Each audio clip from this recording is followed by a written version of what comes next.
Assalamualaikum warahmatullahi wabarakatuh. Hamdan wa syukran lillah, amma ba'du. Salah satu potensi yang dimiliki manusia adalah akal. Ya, kemarin kita sudah bahas tentang akal, definisi akal, dan sebuah keajaiban yang sangat luar biasa, yaitu Allah Subhanahu wa taala itu menciptakan yang namanya akal itu bisa melihat sesuatu yang tidak terindra oleh manusia. Jadi dengan adanya akal ini kita bisa membenarkan 100% kebenaran tanpa kita melihat atau merasakan atau mencium atau mendengar. Tapi kita bisa membenarkan bahwa itu benar-benar sesuatu itu ada gitu. Nah, manusia, bagaimana manusia itu ternyata beriman itu adalah salah satunya adalah menggunakan akal. Ya, makanya akal itu adalah sesuatu yang sangat penting bagi manusia. Kalau manusia menggunakan akalnya, ya lahum qulubun la yafqahuna biha. Kalau manusia itu punya hati tapi tidak digunakan untuk memahami, artinya dikasih akal oleh Allah Subhanahu wa taala, tidak digunakan untuk memahami ayat-ayat Allah Subhanahu wa taala, maka ulaika kal an'am, mereka itu diibaratkan seperti binatang ternak, balhum adol, bahkan mereka itu lebih rendah lagi daripada binatang ternak. Kenapa? Karena dia punya akal tapi tidak digunakan untuk memahami, artinya akalnya nggak dipakai. Binatang nggak pakai akal wajar. Kenapa? Karena nggak dikasih akal sama Allah. Manusia udah dikasih akal tapi nggak dipakai, bodoh sekali. Ya, maka Allah mengibaratkan bukan hanya seperti binatang tapi lebih rendah daripada binatang ternak. Nah, teman-teman yang dirahmati oleh Allah Subhanahu wa taala, pada pembahasan video kali ini ya, saya ingin mengajak teman-teman untuk berpikir hal-hal yang tidak bisa terindra. Bagaimana akal itu bisa mencerna hal-hal yang tidak terindra. Kalau kemarin itu kita menggunakan teori berpikir, yaitu bagaimana proses manusia berakal, yaitu berpikir secara langsung. Artinya kita melihat benda itu secara langsung, ya itu pasti benar. Kenapa? Karena kita melihat langsung, ya. Misalkan contoh apa ini? Inilah, ini namanya adalah mushaf Al-Quran. Ini mushaf Al-Quran, ya. Benar atau tidak? Benar. Kenapa? Kita melihat secara langsung. Bagaimana jika manusia itu ingin mengetahui sesuatu yang tidak terindra, artinya tidak terlihat langsung, tidak terdengar, ya, tidak bisa teraba, tidak bisa tercium, tidak bisa dirasakan. Bagaimana? Maka manusia itu bisa, Allah Subhanahu wa taala itu menurunkan satu perangkat yang bernama akal, yang mana akal itu bisa mencerna bahkan membenarkan sesuatu yang tidak terlihat. Nah, dengan menggunakan metode berpikir inilah manusia itu akan bisa mengetahui bahwasanya Tuhan itu ada, gitu, dengan cara ini. Bagaimana caranya? Maka hanya membutuhkan satu komponen saja. Untuk akal untuk bisa menembus sesuatu yang gaib. Ya, sesuatu yang gaib itu adalah sesuatu yang terhalang, misalkan sesuatu yang ada di dalam tanah, di inti buminya ada apa, kemudian sesuatu yang di atas langit, atau kita mengetahui masa depan, mengetahui masa lalu. Bagaimana akal bisa mengetahui itu dengan 100% benar, pasti kebenarannya? Maka hanya membutuhkan satu komponen, yaitu dalil, ya, harus ada dalil. Dalil inilah yang akan dipakai oleh manusia untuk membenarkan hal-hal yang tidak terindra, hal-hal yang gaib, ya. Ya, misalkan hal-hal gaib, yang gaib itu bukan hanya membahas tentang makhluk halus, jin, setan, malaikat dan sebagainya. Gaib itu adalah sesuatu yang terhalang, itu namanya gaib. Contoh nih, ya, yang sering kita pakai, misalkan kalau kita naik mobil, ya, otomatis seorang supir mobil itu untuk mengetahui apakah bensinnya di dalam mobil itu cukup atau tidak, apakah harus membuka tangkinya. Kalau kita membuka tangkinya, kemudian kita untuk mengetahui bensin ada atau tidak, atau bahan bakar di suatu mobil ada atau tidak, kemudian kita membuka tangkinya, maka itu berarti dia masih menggunakan pemikiran berpikir secara langsung atau berpikir mendasar. Ya, berpikir mendasar itu ya tentunya tidak memerlukan ilmu gitu, karena nilainya pasti benar dan itu akan susah. Maka orang yang cerdas itu menggunakan pemikiran selanjutnya, yaitu berpikir goib, yaitu dengan apa? Menggunakan dalil. Misalkan di dalam mobil itu di dashboard misalkan itu ada yang namanya fuel meter. Orang cerdas cukup melihat aja fuel meternya. Dia ketika dia meyakini bahwa fuel meter itu menunjukkan kebenaran, maka dia akan yakin 100% bahwasanya ketika fuel meter ini menunjukkan bensin atau bahan bakarnya full, maka berarti ini bahan bakarnya ada. Tapi ketika fuel meter ini menunjukkan bahwa bensinnya sedikit atau satu strip atau bahkan menunjukkan maka berarti itu menunjukkan bahwa bahan bakarnya sedikit dan harus diisi. Nah, fuel meter itu adalah dalil yang dipakai oleh manusia ya untuk mengetahui hal-hal gaib, yaitu apa?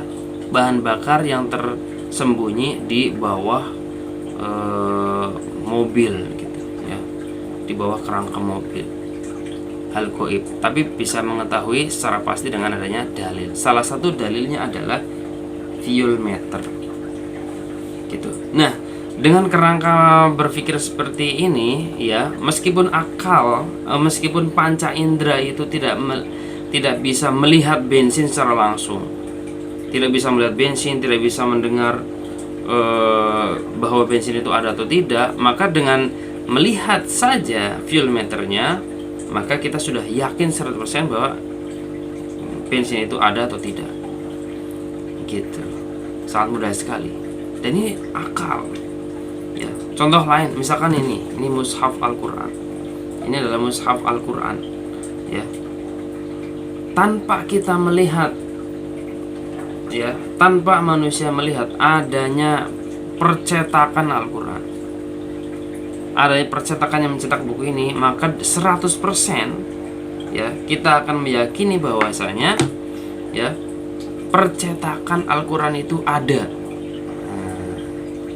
Cuma sampai ada saja. Nggak mungkin Al-Qur'an ini ada dengan sendirinya tanpa ada percetakan, ya kan? Apalagi sangat rapi sekali, ada covernya dan sebagainya. Mungkin nggak ada dengan sendirinya? Nggak ada, nggak mungkin. Maka kita dalam akal kita meyakini bahwa percetakan itu pasti ada, meskipun kita tidak melihat percetakan. Kalau kita melihat kerangka yang lebih besar lagi, maka ketika kita melihat alam semesta, ya, kemudian dengan segala isinya, dengan segala kekompleksannya, ada manusia di situ, ada kehidupan, ada alam semesta, batu-batuan, pohon-pohon, udara dan sebagainya. Dengan akal kita akan bisa mencerna bahwa pasti ada yang membuat alam semesta, pasti ada yang menciptakan alam semesta, gitu. Tanpa kita melihat siapa penciptanya, kita sudah meyakini. Nggak perlu melihat adanya Tuhan, itu nggak perlu melihat. Tapi kita melihat dengan alam semesta bahwasanya nggak mungkin alam semesta ada dengan sendirinya. Ya, dengan akal kita mampu mencerna bahwasanya ya alam semesta itu ada yang menciptakan. Sebagaimana mushaf Al-Qur'an ini, ya, tanpa kita melihat percetakan mushaf, maka kita meyakini 100% bahwasanya mushaf itu ada percetakannya. Percetakan Al-Qur'an itu ada meskipun kita nggak melihat. Itulah hakikat pemikiran hal-hal yang gaib, membutuhkan dalil. Nah, dalil itu harus kita nilai.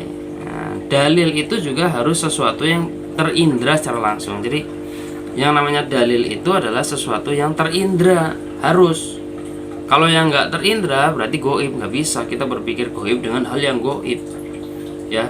Maka kita memikirkan hal gaib harus menggunakan dalil. Nah, dalil itu adalah sesuatu yang harus terindra, ya. Terindra itu terlihat, terdengar dan sebagainya, menggunakan panca indera kita. Nah, makanya dalil juga memiliki nilai. Nilai dalil itu ada 3. Yang pertama adalah pasti benar, yang kedua mungkin benar mungkin salah, yang ketiga pasti salah. Nah, makanya kita harus hati-hati dalam melihat yang namanya dalil. Ya, kita sebagai orang yang menggunakan akalnya, menggunakan akal cerdas, maka kita wajib mengambil suatu dalil yang nilainya pasti benar. Apa itu dalil yang nilainya pasti benar?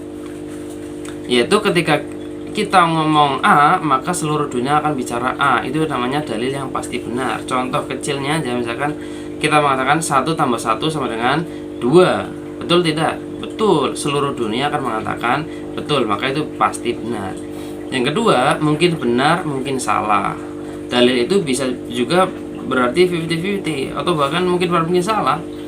Nggak jelas gitu kebenarannya. Ya. Contohnya apa? Misalkan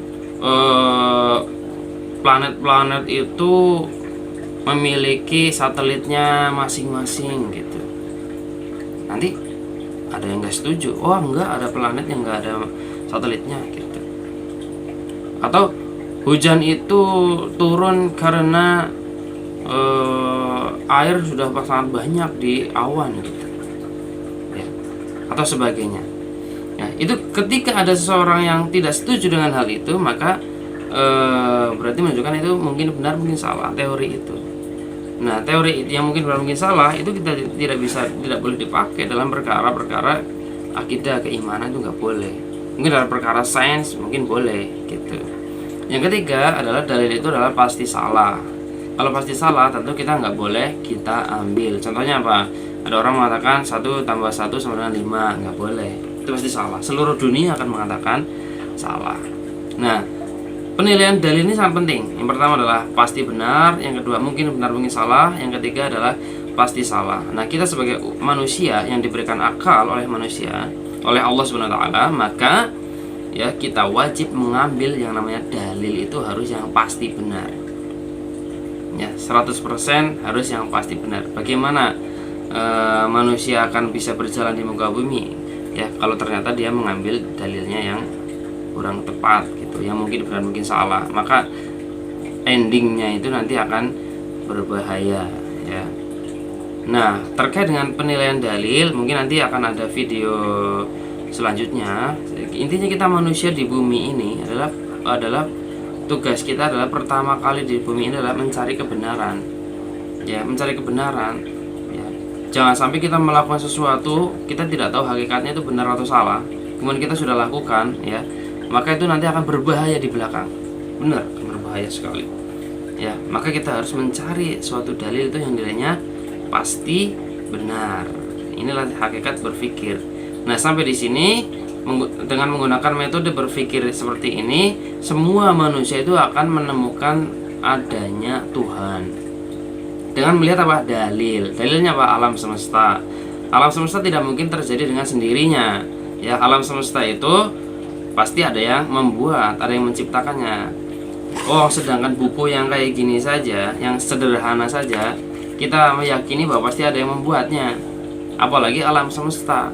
Maka ketika ada sekelompok orang, segolongan umat atau orang manusia yang mengatakan bahwa Tuhan itu nggak ada, itu sudah salah besar. Itu dijamin pasti salah. Kita nggak boleh ambil, ya, karena dia nggak menggunakan akalnya secara benar. Yang sederhana seperti ini ya harus ada yang membuat, apalagi alam semesta yang kompleks. Siapa yang membuat alam semesta? Adalah Tuhan. Tuhan itu siapa? Tuhan itu seperti apa? Nah, mungkin ini membutuhkan pemikiran selanjutnya. Untuk sampai saat ini, ya, kita menyepakati bahwasanya Tuhan itu ada. Ya, Tuhan itu ada dengan apa? Melihat dalilnya. Mungkin ini saja yang bisa saya sampaikan. Kalau ada pertanyaan, silakan disampaikan di kolom komentar. Terima kasih. Assalamualaikum warahmatullahi wabarakatuh.